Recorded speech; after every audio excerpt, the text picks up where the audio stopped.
right on time.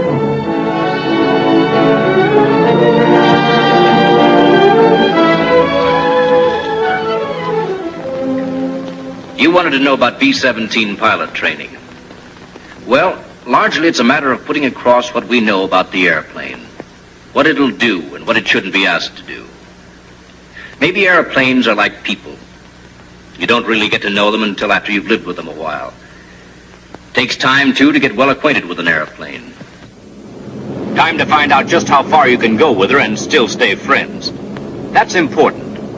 And men like our instructor have lived with this airplane long enough to become pretty good friends with her. So his job is just a matter of giving you the benefit of his experience. The procedure's pretty well standardized, and you'll learn to be thankful for that.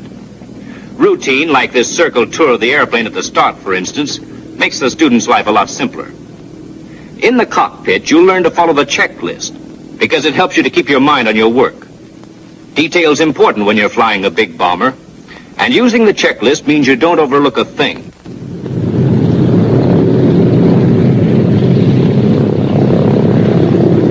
After you get the plane off the ramp and down near the runway, you're ready for the run-up, one of the most important checks of all. Center at an angle.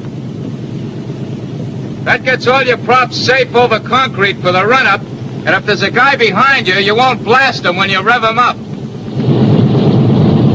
As your co-pilot, the instructor locks the tail wheel while she's rolling, so that when the wheel's in line, the lock pin will drop into place. Tail wheel locked. And brakes. Brakes set.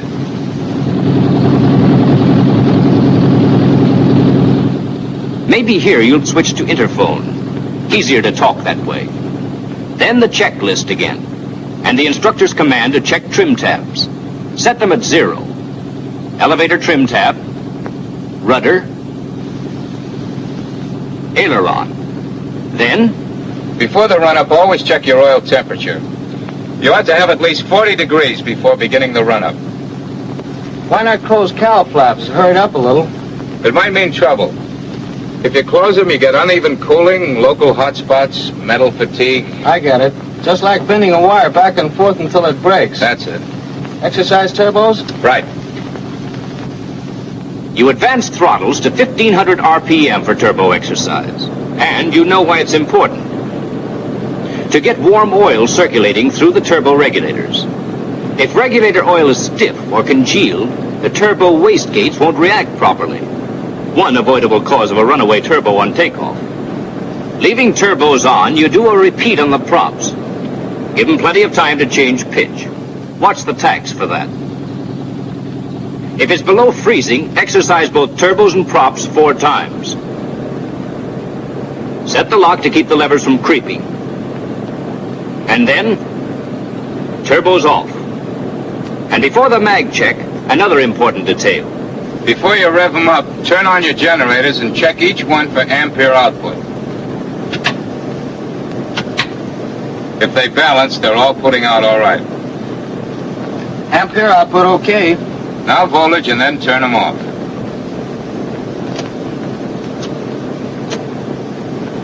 $28.5 on each. Generators checked and off. Check mags at 28 inches, starting with number 1. While you're boosting manifold pressure, you remember there's a backfire hazard during the mag check. So you check turbos off, wastegates open, just to be sure. Up, left. Don't watch the tank, watch the engine. Roughness doesn't always give you a quick drop in RPM. Both. Right. Both. Throttle up to the stop. A quick check of manifold pressure, and then full turbo. Since you're using 91 grade fuel here, you can't draw 46 inches. Power's cut about 10%. You set your lock, check RPM, little below 2,500 on this fuel. Take a look at the engine, and everything okay. Back slowly on the throttle because of the induction backfire hazard. Same procedure on all engines.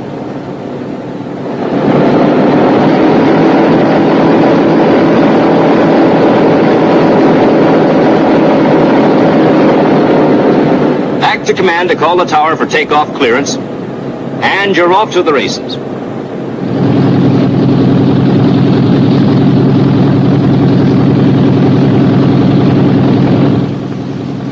Lock tail wheel.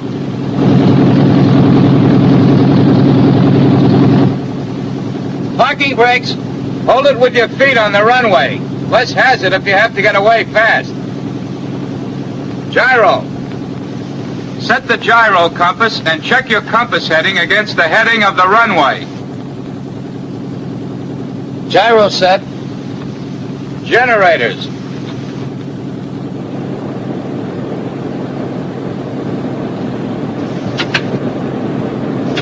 Generators on. Tailwheel locked. Light out. Now let's see your rider. 3-point takeoff. 3-point? 3-point. Hold the tail down, but don't give it enough pressure to cause a lot of wheel drag. And remember, you fly the airplane. I'll watch the engine. The cow flaps open? Right. Hold the brakes until you get 25 inches, then let her go.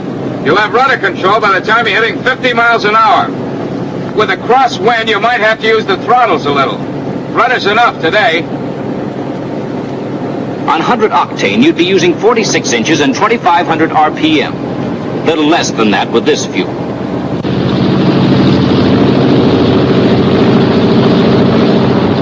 You'll leave the ground at around 100 miles an hour.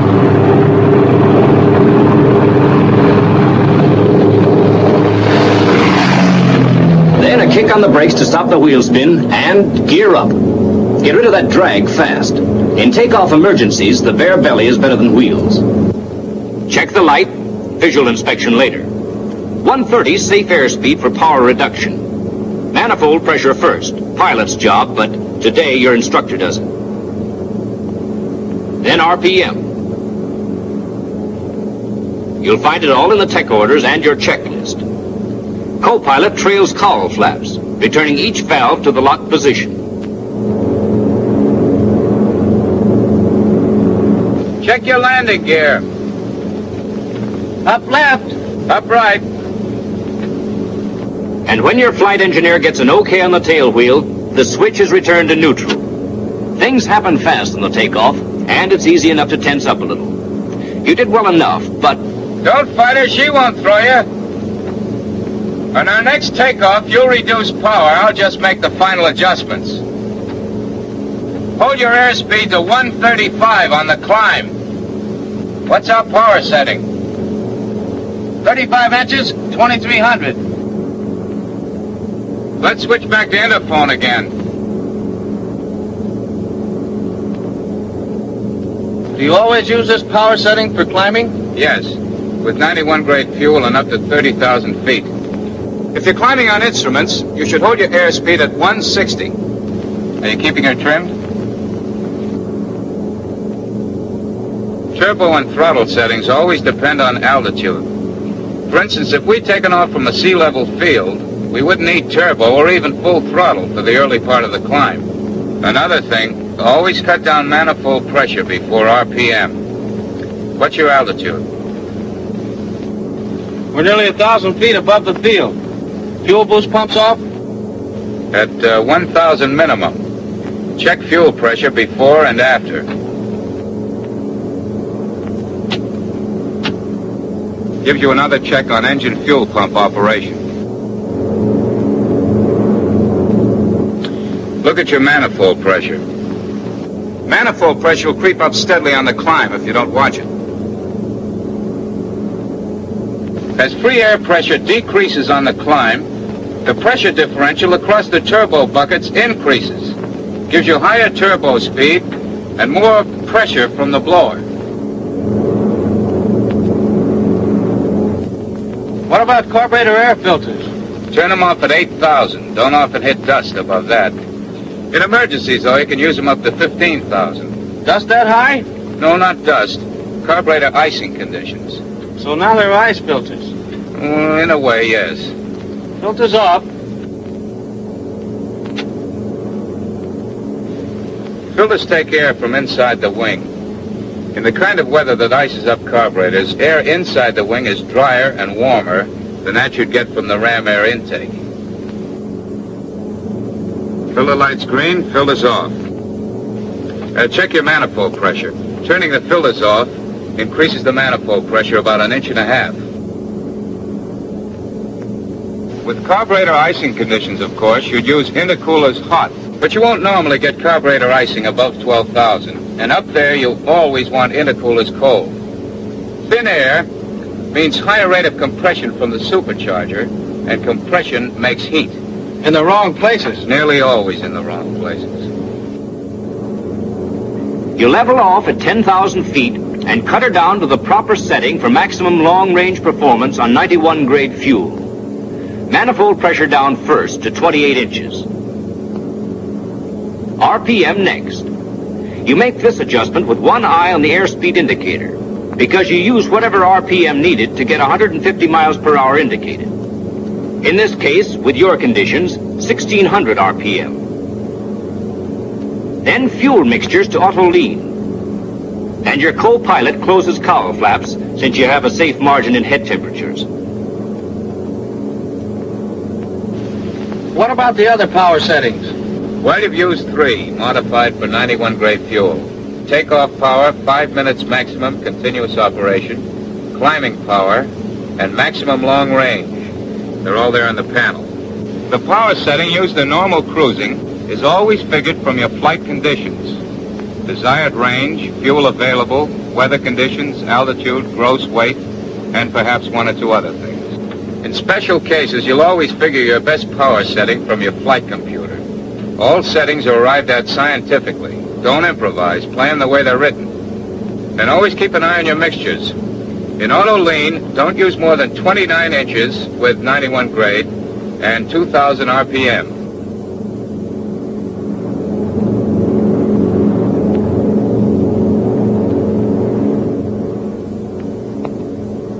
Explain something? Try to.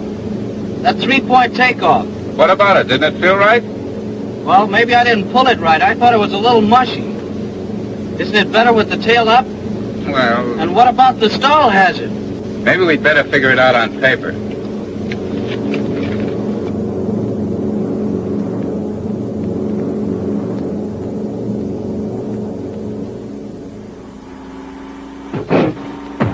Well, here we are. An old friend you'll remember from flying school days. She knows her way around. Call her Tail Up Myrtle. Now, take it easy, Myrtle. When Myrtle's parked on the ground, she's sure enough in a stalling or near stalling attitude. So on the takeoff, you lift the tail both to decrease drag and get a safe margin below the stall angle. And she takes off like a nice baby, and there's no arguing about it. But with the missus here, it's different. In the 3-point position, she's already in a flying attitude. On the takeoff run, the relative wind's parallel to the ground. So say the ground makes one leg of your angle of attack.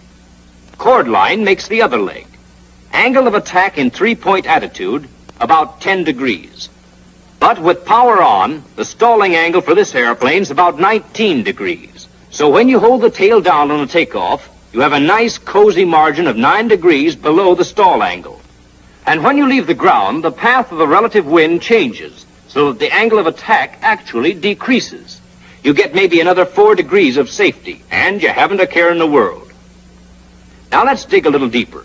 Think of the forces at work when you take off as a team of little guys who are in there working for or against you all the time. For instance, gross weight of the airplane. On the ground, he bears down hard on the landing gear. When we're ready to start the takeoff run, you'll meet a pal of his. Wheel drag. The harder gross weight bears down on the wheels, the bigger and stronger wheel drag gets. That's definitely not good, especially if your runway's soft or slushy. Think of lift as a kind of muscle man working from the wings, pulling up gross weight. Speed makes him pull harder. An increase in the angle of attack also makes him pull harder. Get the relationship between lift, weight on wheels, and wheel drag. The more lift, the less weight on wheels. Less weight on wheels, smaller wheel drag. Then, of course, there's thrust. He's your power. And aerodynamic drag. He's with you all the time, except when you're parked on the ground. Now, let's try to visualize what happens on a two-point takeoff. At the start of the run, lift increases steadily. Lift takes more and more weight off the wheels. Taking weight off the wheels steadily reduces wheel drag. Then, just when things are looking good, you lift the tail. Angle of attack decreases. That cuts down lift. Lift lets weight go back down on the wheels, and wheel drag increases again. Aerodynamic drag is cut a little, but not enough to compensate for the extra wheel drag. Speed still won't build up as fast as it would with the tail down. Even on a smooth runway, you'll need more room and maybe 20 or 30 miles an hour more speed to get off than if you'd kept your tail down. If the runway's messed up with mud or slush or water, maybe you won't get off at all in the space you have. But keep the tail down. Take advantage of the three-point angle of attack, and lift goes to work on gross weight right away. Wheel drag gets smaller and smaller. You'll be airborne at maybe 100 miles an hour, and without using up all your runway. And that's something to remember when you're lined up on a nice homemade strip in the jungle, with mud underneath you and trees dead ahead.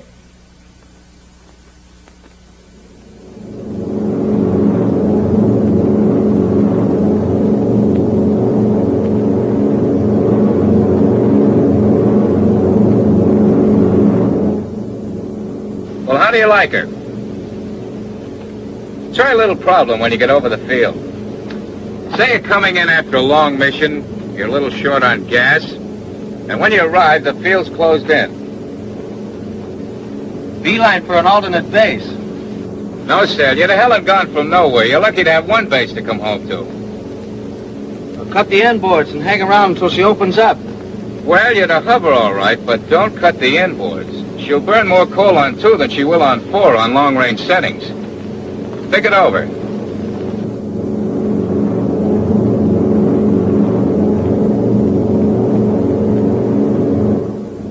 All right, here we are. Granite stuff straightest below, up to, say, 2,000. Don't know when we'll be able to find a hole in it. Instrument letdowns out. What are you going to do?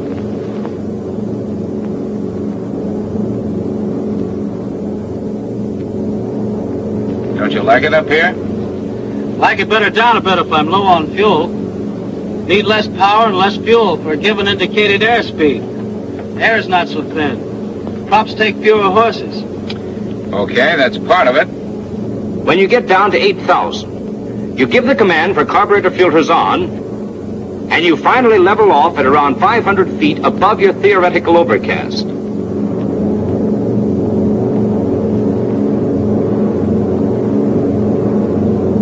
When you level off above the overcast, the idea is to keep from going places. Now, that's simple. Cut your speed down to 120, even if you have to reduce your RPM to 1250 to get it. Try it first with 1,400 RPM.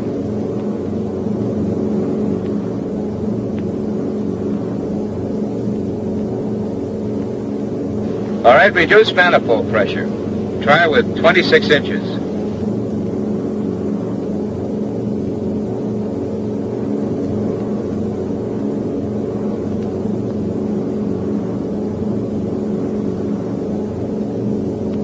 Jettison the Bombardier? Now, your weight's all right. You've used up most of your gas on the way home, and I hope you didn't bring any bombs back. Cut your RPM down a little more. 1250 is the minimum.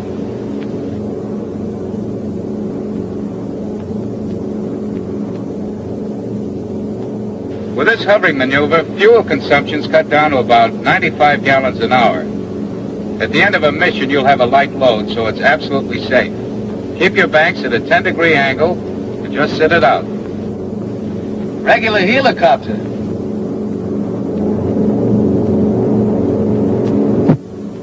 Time to go in, then. Landing instructions from the tower, weather, altimeter setting, and back to work again.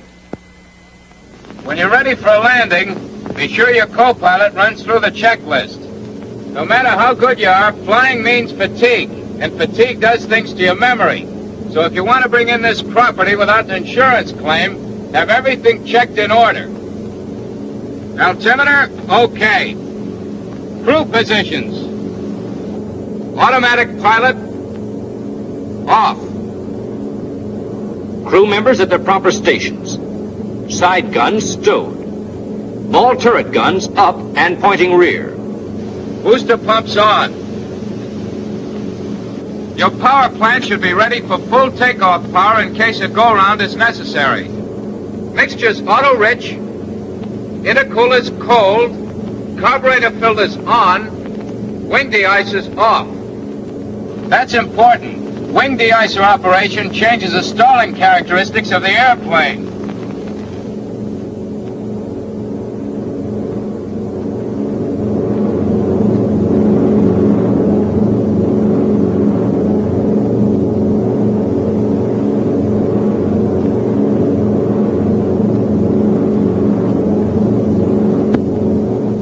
Golden Tower, this is 641 on downwind leg, over. 641 on downwind leg, cleared to land, wheels down, over. Roger. Landing gear down.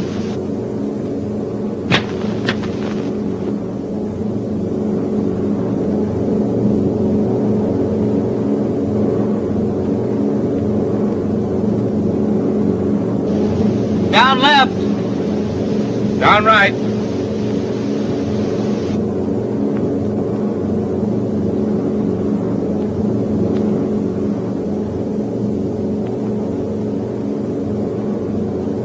Tail wheel down, trailing antenna in.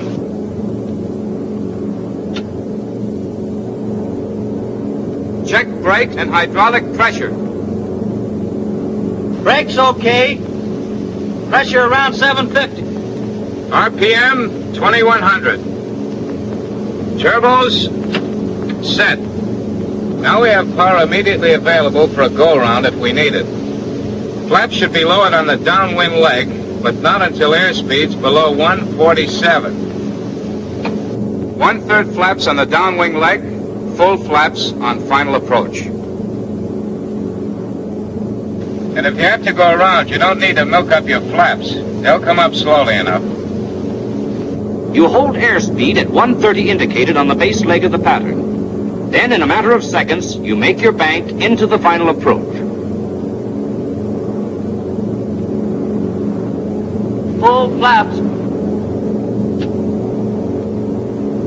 High RPM. 120. 115. Don't close your throttles until you're sure of a landing. 112. 110. Freezer on.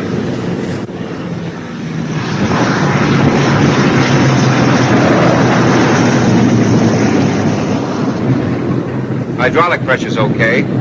Otherwise, you'd gunner and take off again.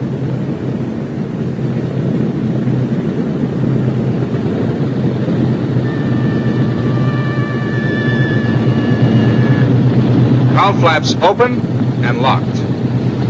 Turbos off. Booster pumps off. Wing flaps up. Get them up sooner if you have a muddy runway.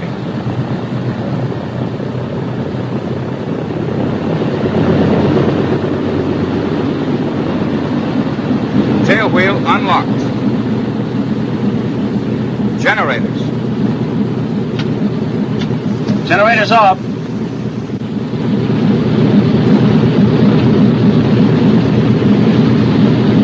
Cutting the inboard engines is the co-pilot's duty normally. The pilot should keep his mind on his taxiing. But it's quiet on the hangar apron today, and the instructor asks you to do it. Good thing, too, since you weren't too sharp about it. You can cut your inboards now. Check turbos off first. You need engine oil pressure to open the wastegates. No. Rev them up to 1,000 before you cut them.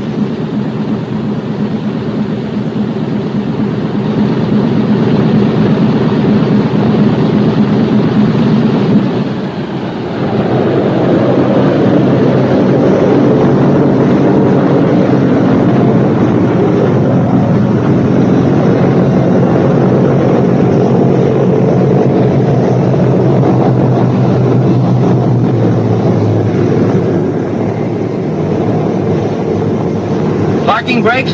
No, hold it until the chocks are in. If you set your brakes on hot drums, you'll bake the expander tubes.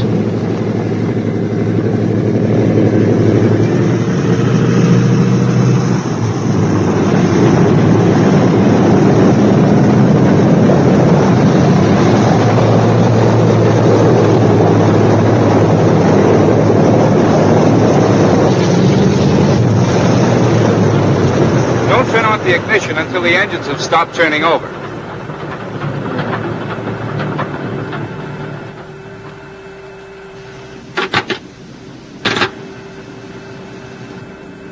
Walden Tower, this is 641. Mission complete.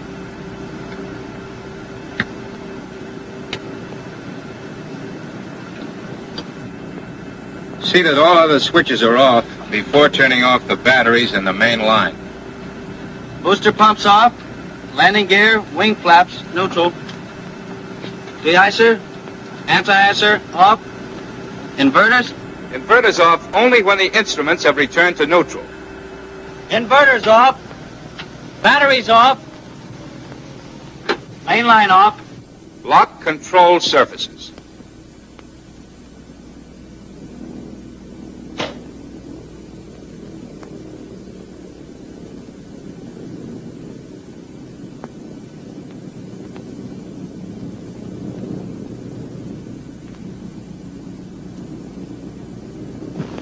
That's that. Except for the bookwork. Just give them the facts. One more thing. Record the time of day and number of minutes of oil dilution if you were diluting in this. Well, how do you feel? Okay, I feel great. Remember, it's just another airplane. It's a little bigger than most. But the fact that you're flying her means that you've moved into the big time. And the payoff is it's the safest crate you ever flew.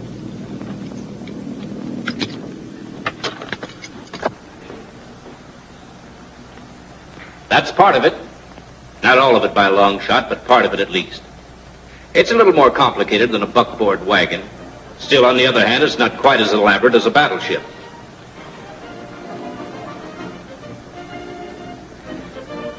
Make things as easy for yourself as you can by taking advantage of little devices like the flight computer and the load adjuster and the checklist. All the rest, and that's plenty, is up to you. But I guess by this time you understand that pretty well.